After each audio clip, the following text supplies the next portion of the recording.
Hello, ladies and gentlemen, welcome back to the channel. Today I'm excited to bring you my review of Stephen King's latest work, part of the Hard Case Crime series, Later.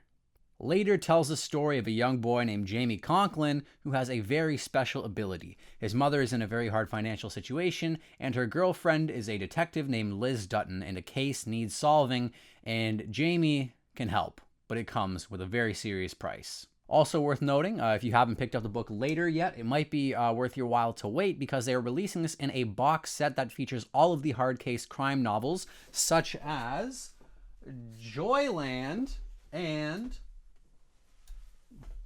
The Colorado Kid. They are releasing all three of these in a box set. So, yeah, you can pick up all three of these if you wait. I don't know when exactly that's coming out, but yeah. I'm not really going to hold back too much on spoilers here, so if you don't want it spoiled, I'll just say the book is absolutely worth a pickup. It's a good, solid read, and I highly recommend it. And there is a great surprise about halfway through the book if you are moderately aware of Stephen King's other works. Now, let's get into it a little bit deeper, folks. Straight off the bat, I love this book. I thought it was a great read. It didn't blow me out of the water by any means. It was a good, solid little tale that I really enjoyed, and I loved all the characters in it, and I thought they were all a blast. Jamie Conklin is a really great guy to follow along with. He's got a lot of heart, and he's got a lot of innocence to him, and we kind of see this innocence be stripped away as the psychological trauma it really takes a toll on him that comes along with his powers. I found so many parts of this book absolutely spine-chilling, and just I really hope this gets adapted because some of the visuals in this I love to see, such as Jamie witnessing the ghost or kind of figure of a body or a head that's been run over by a vehicle and him being too young to even comprehend it, and the dead girl waving to him in the cemetery. And I just think there's so much potential here cinematically that you could do to tell this story. I just think it's really, really great stuff here. But yeah, Jamie Conklin, he's a great protagonist. And I like that it's written from first person because we kind of really, we get such a great sense of who he is. And I think that's really great. I just find him so lovable and really enjoyable. Now, other standout characters are Liz Dutton, of course.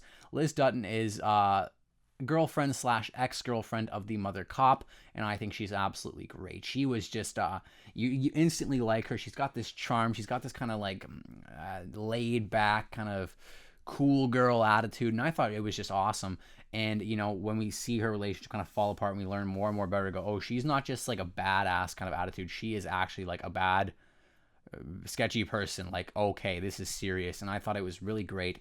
And it was kind of almost Dead Zone-ish in the way they told us in different segments of the relationship. It kind of jumped from point to point to point at different areas of Jamie Conklin's life.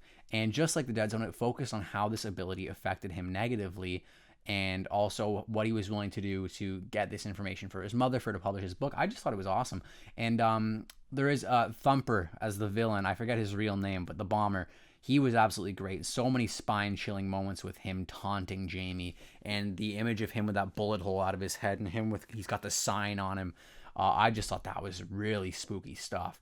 And like I said, I hope they adapt this into a miniseries. I think Jeremy Irons could play him perhaps, but I might do a video on that where I fan cast this book. And I think if you guys have any casting suggestions for Stephen King's Later for any of the characters, do let me know. I'm thinking Mary Elizabeth Winstead as Liz Dutton could be good as well. So a little side tangent there. And then, of course, let's talk about the massive thing that came out of nowhere in this book. The Deadlights in the Ritual of Chud. I was like, what the flip?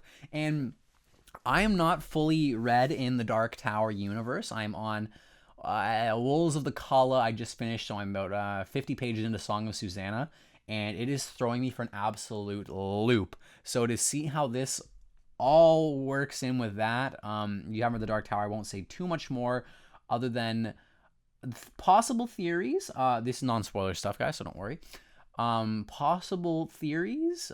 This seems very Todash-ish, the way that Jamie interacts with people and how they move around the ghosts and whatnot. So if you don't know what Todash is, don't worry about it. But this felt very Todashy. And don't say anything in the comments because I haven't finished the series yet.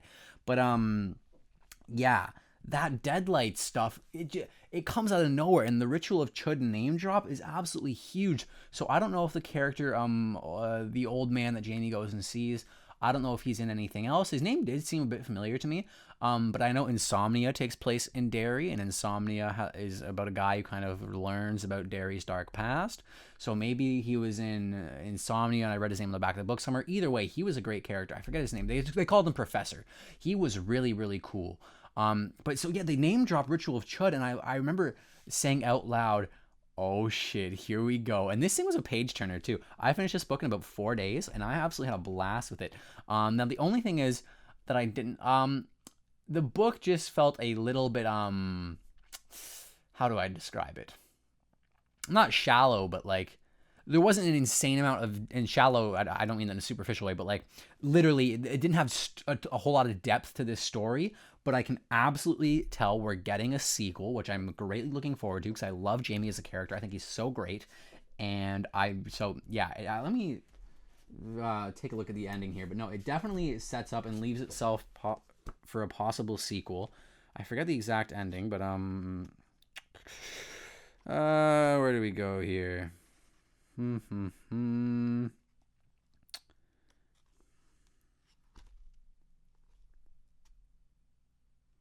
Yes. So it is setting up for a sequel, which could be phenomenal. But here's the thing I don't understand.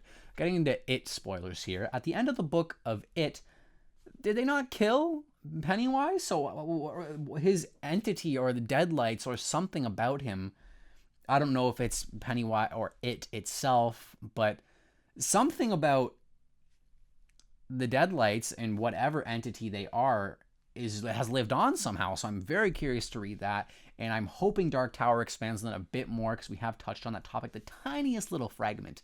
But yeah, it was great. So other than that there is a little bit of there's a lack of real deep stuff. I felt this book could have been 200 pages longer, and I wouldn't have complained at all. I think everything could have been fleshed out a lot more.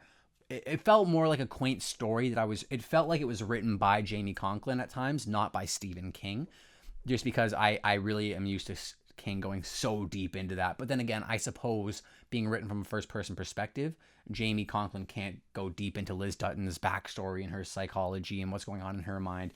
And he can't go into, the mind or the POV of the Deadlights, because in It, for example, we got Pennywise's POV at times where he is talking and he is narrating his own story.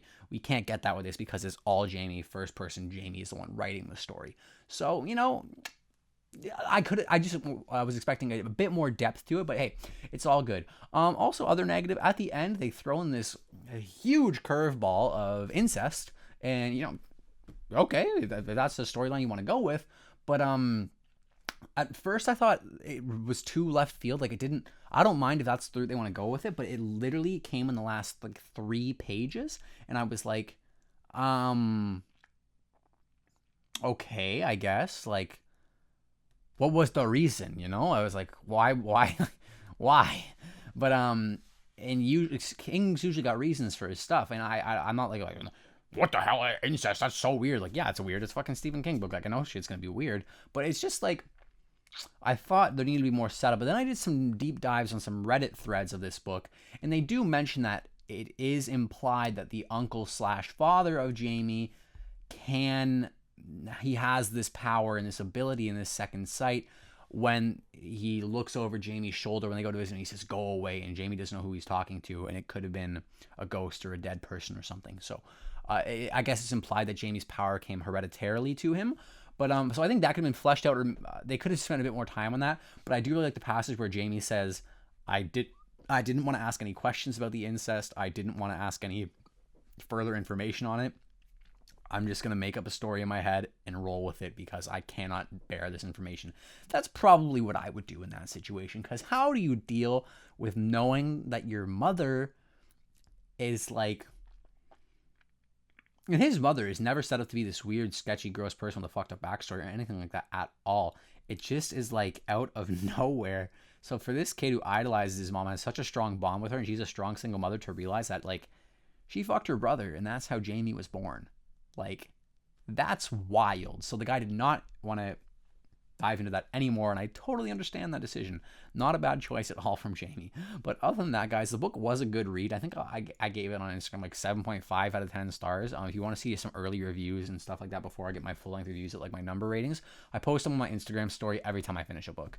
So yeah, but star ratings don't really matter. That's just a general kind of thing of how I'm feeling. Point is, I'm definitely gonna read the book again now that I know the kind of backstory and Jamie's stuff like that. I want to go back and reevaluate all the scenes with the mother and the stuff that goes on with her. Because I just thought it was just so left field. But looking back on it, apparently the Redditors say there are kind of some threads that lead into it. But no, I did have a great time in the book, and I cannot wait for the sequel we're gonna get, because it ends on that huge sequel setup. And, there was a time when Stephen King thought the sequel was like the desperate dying throes of a failing writer, but obviously he's changed his mind on that. And, I can't wait. And maybe there's going to be a crossover with lovely, lovely Holly Gibney, who I haven't read anything of other than If It Bleeds, which I loved. So, yeah. Thank you guys so much for checking out today's video. I highly recommend Stephen King's Later. And if you have any fan casting suggestions for it, please drop them in the comments below. Thank you guys so much, and I'll catch you next time.